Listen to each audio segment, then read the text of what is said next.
the Studio Cuts podcast with Taylor with WRRV. This is the Studio Cuts podcast. Hey, it's Taylor from 92.7, 96.9 WRRV, and the Studio Cuts podcast is where we interview artists that were featured on Sunday Studio Cuts, our new music show on WRRV. Today, we're talking with K.Flay, who just released her new single, 4-Letter Words.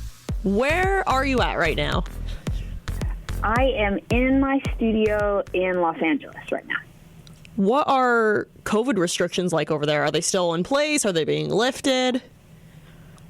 Yeah, people are eating outside and doing things outdoors. I mean, obviously the benefit of having been here in LA throughout this entire thing is that it hasn't gotten very cold, which has been nice for seeing people outdoors. But yeah, it's definitely, everyone's still masked up inside and taking all the precautions, but it's been nice to be able to see friends outside, and most of us at this point are vaccinated, so it's a relief. As you know, just sort of like as we dip our toes back in the pool, it's really nice to be able to spend time with a little less anxiety with some of the close friends.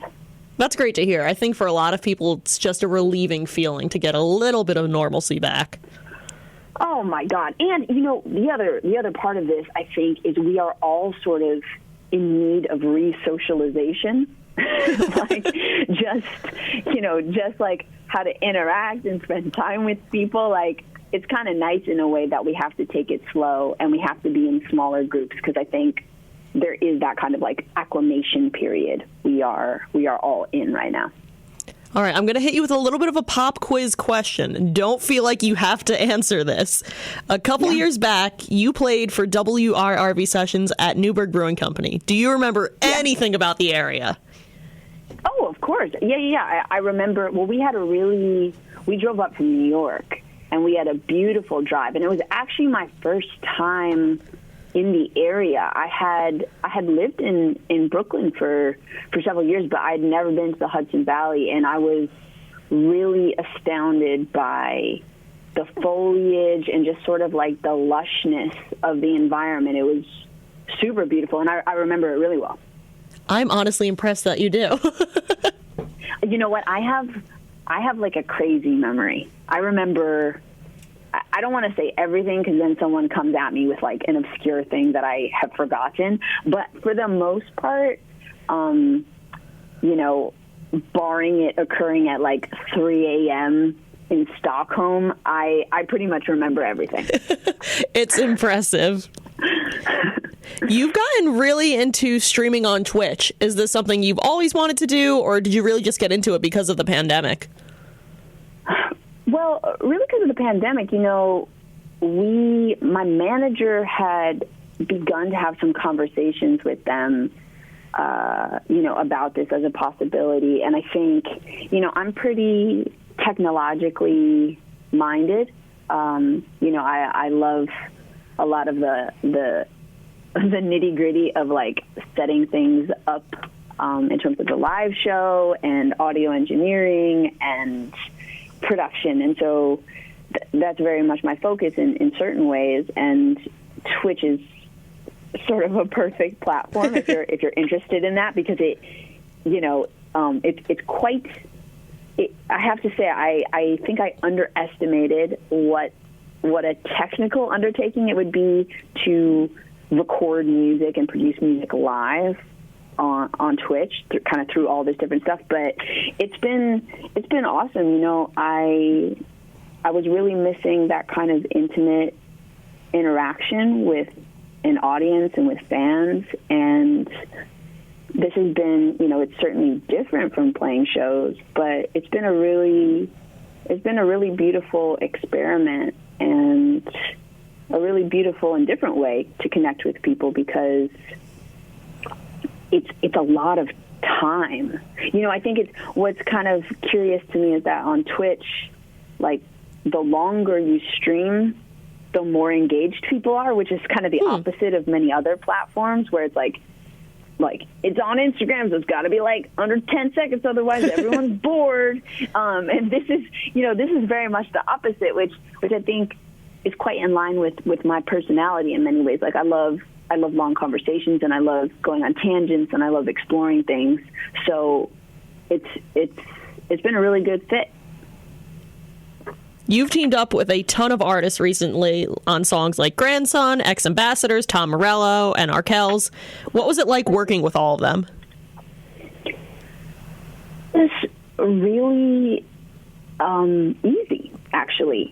All of those collaborations came about because of a text message, because we all know each other, and I think one of the things that always strikes me as kind of funny is how much of, collaboration and cross-pollination occurs because of really casual interactions. Like the song Zen that I did with Ex-Ambassadors and Grandson last year. Like, Sam, we all live within maybe 15 minutes of each other in Los Angeles. Oh, and wow. We've, I'm like real life friends with both of them. And, Jordan and I have, Grandson and I have collaborated on a bunch of different things. And, Sam FaceTimed me and was like, hey, I'm working on this song with Jordan, and I don't know, I just think it's really cool, and I feel like, would you want to do something or write something and be honest? And I was like, dude, yeah. In fact, it was kind of right at the beginning of COVID. I was in my friend's front yard. We used to do this reading in the front yard on Sundays, early COVID, because we had no idea what to do. We were so freaked out and scared that we were like, let's just read books outside and do that for a while. And yeah, he FaceTimed me, and I was like, yeah, of course, I'm going to go. At the time, I had set up a studio at my other friend's dining room. They were out of town. And I was like, yeah, I was going to go over to the studio today, maybe anyway. So that sounds great. And he sent it to me, and I heard it. And I was like, oh, man, I love this. And then I wrote it in maybe 15, 20 minutes and recorded it. And that was it. So, I think often, similarly with the Arkells, Max and them were in town. Max texted me. Was like, you want to come to the studio? Here's a couple ideas we're working on. And I was like, man, this one idea, I'm resonating with this one a lot. Let me come in and try some stuff, and we'll see if, it makes sense, if we're having fun or whatever. And, yeah, I came in and wrote, and we of course then were able to kind of vibe off each other's energy, and then the instrumentation of the song changed because of that. And, so I think a lot of collaboration, at least for me, feels really natural and comes about in a very casual way. And same goes for Tom Morello on my EP. I just texted Tom. I was like, would you want to play on this? I feel like you would rip. And he was like, oh, yeah. I want to do that. Let's do it. It's awesome to hear how organic it came about. Yeah, I don't know how it is for other artists, because obviously I'm just me, and I'm a pretty casual and open person. But yeah, I think a lot of the ways that creative projects develop is quite happenstance and quite organic. And because I think that creates conditions for openness. And when you think about the point of a collaboration or what makes a collaboration successful, I think it is fundamentally openness, to somebody else's ideas and perspective and style. And then in turn, them being open and receptive to yours. Your big song out right now is 4-letter words. What is this song about? Okay, well, this song, I kind of say it, in a sense, which is basically I'm usually nice. And that's true. I'm a pretty mild-mannered and nice person. People who meet me are like, oh, wow, you're I often get I can't believe you're so friendly and happy. Your music is crazy. But I think that actually gets at the crux of this, which is I am usually nice, but music is the place where I get to say, F you, you know, and that's my way of expressing that feeling. And I think, you know, Four Letter Words is written from kind of the perspective of being in a relationship and feeling frustrated. And I think we've all had that experience, whether it's romantic relationship, whether it's a work relationship, friendship, whatever, family. And I think for me, the song was such a moment of catharsis, and it helped to really shine a light on what the role of music is in my life. And I'm sure you can relate to this, and probably, you know, everybody listening, that music is this, you know, precious and beautiful, safe place for us to express our frustration and our fear and our shame and our anger. And, you know, when we're able to do it in that arena, it's like, okay, I got it out of my system, and now I can go back to being a contributing citizen. But we all have a breaking point, and I think, you know, very often I'm trying to hold back those feelings that I'm uncomfortable with, right? Those feelings of like anger and passion and whatever. And it is important to release them, and it is empowering to release them. And I hope, you know, the song, I think, makes me feel powerful, not in an evil genius way, like in a cathartic way. And I hope that it makes other people feel powerful, because, you know, we all have that ability to sort of sublimate these chaotic feelings and really reach like our next level, which I think is a really cool thing. 100%. I think you're so right in music being cathartic. People have songs for when they're happy, when they're sad, when they're angry. So you're completely right with that. Yeah. And, you know, during COVID, too, it's been such a reminder of the role of music for me, which is, you know, I'm on this new EP. You know, it's a pretty heavy, it's a heavy little body of music sonically and thematically. And I think, you know, it's no coincidence that being cooped up and cloistered and feeling like I'm not in control of this world, which I very clearly am not. Those feelings, I think, pushed me to make music that was so expressive in that way. Speaking of your upcoming EP, what can we expect from it? Well, you can expect, I think, more catharsis. You know, my goal with this piece was to create music that gives you energy. So this, like, you put on this EP and it's like charging your battery. That's how I would describe it, I think. That's the feeling I mean, I'm hoping people get that feeling. I've heard, for the people who've listened to it already, that's kind of what they've reflected back to me, is like they listen to it and they're energized, and they actually feel like, okay, I can take care of things.